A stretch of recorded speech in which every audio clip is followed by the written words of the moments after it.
mga magulang at mga kapatid. Unang-una po, isang taus-pusong pasasalamat at sa kabila ng kitang-kita naman nating panggigipit at pagsikil sa freedom of expression ng kasalukuyang pamahalaan ay narito pa rin kayo. If only for that, you deserve the thanks of the Filipino people. Alam niyo po, etong budget na ito ay classic case of di na natuto. Parang Gary Valenciano na. Meron na noong 2025, nakita na ng mga kongresista na galit yung mga tao sa insertions, ngunit hindi pa rin sila tumigil. Pinalitan na nga yung speaker. But what happened is that it's a different dog with the same collar. At mamaya po, kung i-discuss natin, nandito sa amin, these are indisputable facts tungkol sa sinong pinakamaraming insertions ngayon. Ang ating legislatura, in spite of the Belgica ruling na itong mga ganitong anomalya ay violative o labag sa ating saligang batas, ay tuloy pa rin ang paggawa nila. Hindi po sila sumusunod sa spirit at sa letter ng Supreme Court decision sa Belgica versus Ochoa. Ano pong gagawin natin? Sabi nga, to quote the famous words of BBM, anong gagawin natin? Hostage tayo eh. Kung hindi papasa to 26, reenacted yung 25, which has been called the most corrupt budget in Philippine history. So we're caught between a rock and a hard place. These people have given us no choice to reenact a corrupt budget or to accept a budget that is equally corrupt, sabi nga ni kaibigang Jing Paras. So, nandyan po tayo. Ang problema, where is the outrage? Ito ang panawagan ko sa ating mga kababayan. Hanggang kailan tayo magtitiis? Niloloko na naman tayo. Sabi nga, hindi dapat magkaroon ng insertions. DPWH pa lamang, bilyon-bilyon na. Pwera pa yung Department of Health kung saan napakarami ng anomalya. DOTR, agriculture, yung mga farm-to-market roads, pati sa AFP, ang daming problema. Hanggang kailan tayo magtitiis? Ngayon, subukan natin si Pangulong Marcos. Kung babasahin niya ulit yung 4,000 pages, katulad ng iniyabang niya last year na binasa daw niya, tingnan natin kung ibibito niya yung insertions. Kung hindi niya ibibito yung mga insertions na yan, isa lamang ang kahulugan. Siya yung, hindi lamang siya kasabwat, he is the one behind this one kasi gagamitin na naman nila na panuhol sa impeachment ni Vice President Sara Duterte. Sabagat natakot sila nung may outrage ang publiko, baka hindi na sila makapanuhol sa mga nasa House of Representatives. Ngayon, pinakikita nila na it's going to be the same formula. The question now is, what are we going to do about it? Papabayaan na naman natin, isa na naman? Or are we going to take action by making our sentiments known? Yun po ang challenge of the hour. Panuloko na lang ba tayo? Are we going to sit down and take all of these insults to our intelligence? Or are we going to make a stand and take action? Salamat po.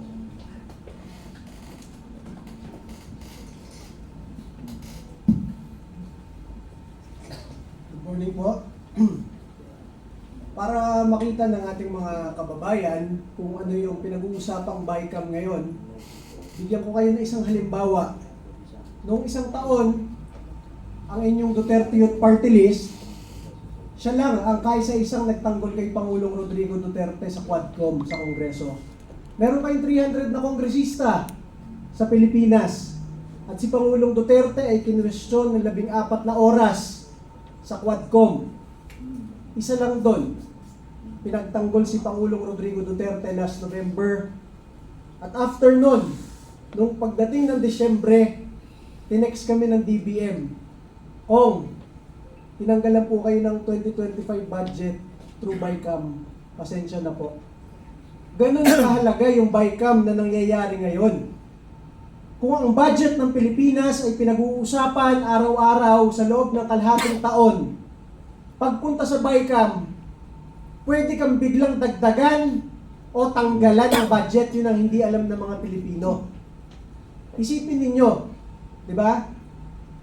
Mula pagkatapos ng SONA ng July, August, nagre-report na yung mga departamento at lahat ng opisina ng gobyerno at pinag-uusapan na kung ano ang kailangang budget ng lahat ng opisina ng gobyerno.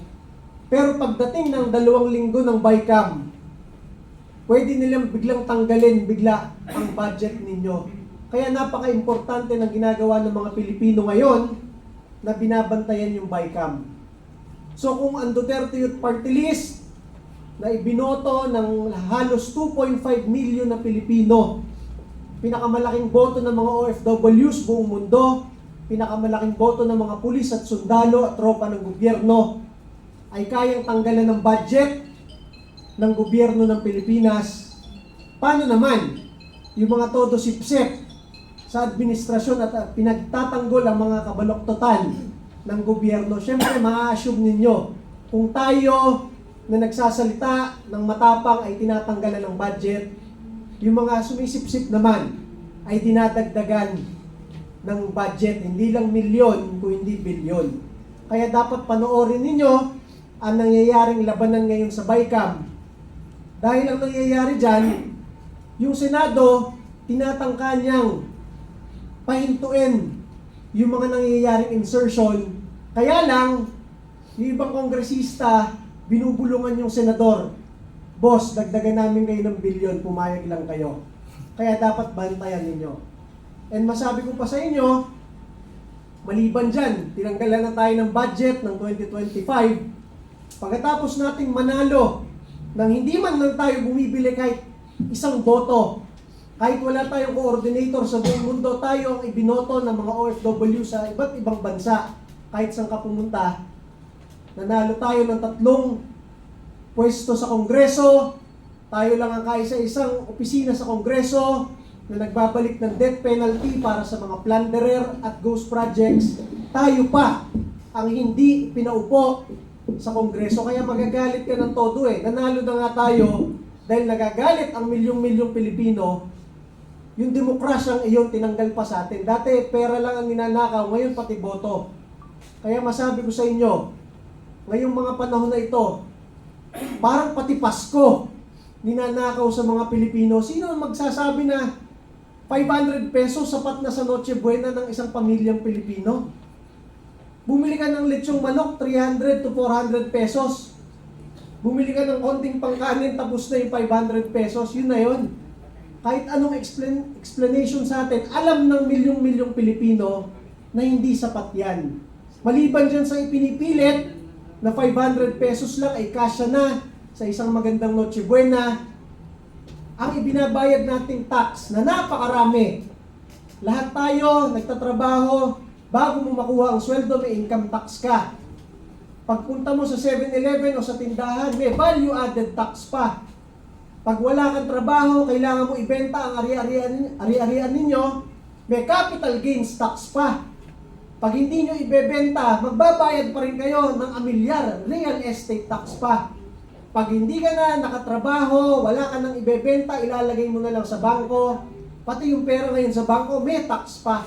Sa napakaraming tax dito sa mahirap na bansang ito, bakit hindi umuunlad at dumadami ang magagandang proyekto para sa lipunang Pilipino? Ito ay dahil yung ating tax, almost 1/3 niyan, ay nananakaw na ng sarili nating gobyerno.